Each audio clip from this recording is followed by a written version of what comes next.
Out in Taylorsville, we're looking at John's hive. It's a big one. This is the first time in the 13 years that he's been keeping bees that he's got one through winter. I like this hive cover. Actually, I recognize it because I built it probably 5 or 6 years ago. Funny thing is, I didn't sell it to John, yet here it is. I like to start at the entrance and get a sense of defensive behavior and pollen coming in, or robin activity, or whatever it may be. These are busy bees.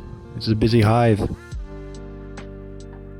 This colony has come through winter without any treatment last year, without any treatment this spring, and there's a lot of bees here.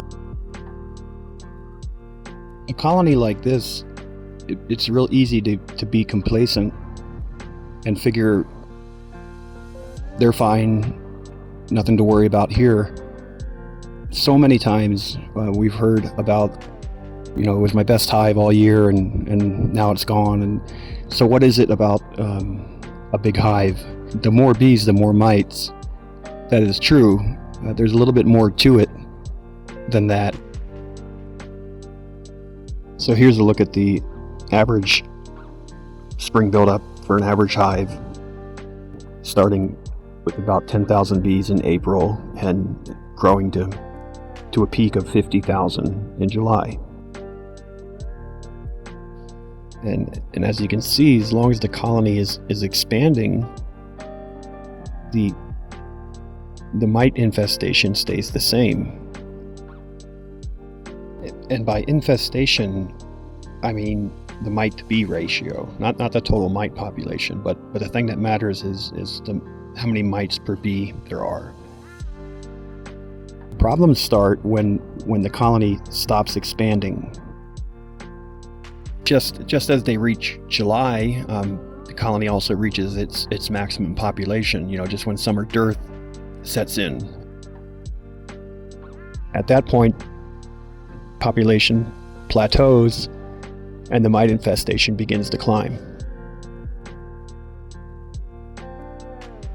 Now let's look at a colony that comes out of winter much bigger, like this one here has, and say they're at 40,000 bees right now, and by next month, in May, they'll have maxed out at 50,000 bees already.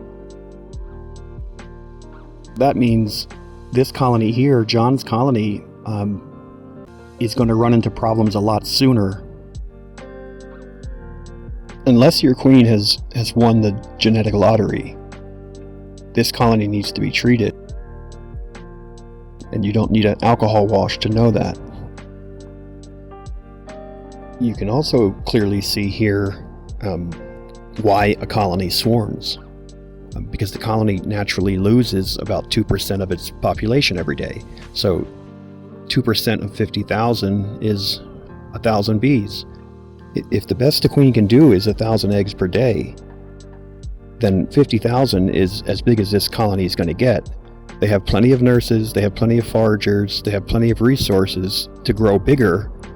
But the queen, that's all she can do.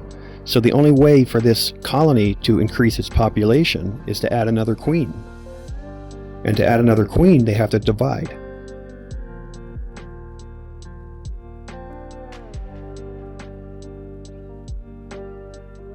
Adding more space may or may not help. It just depends.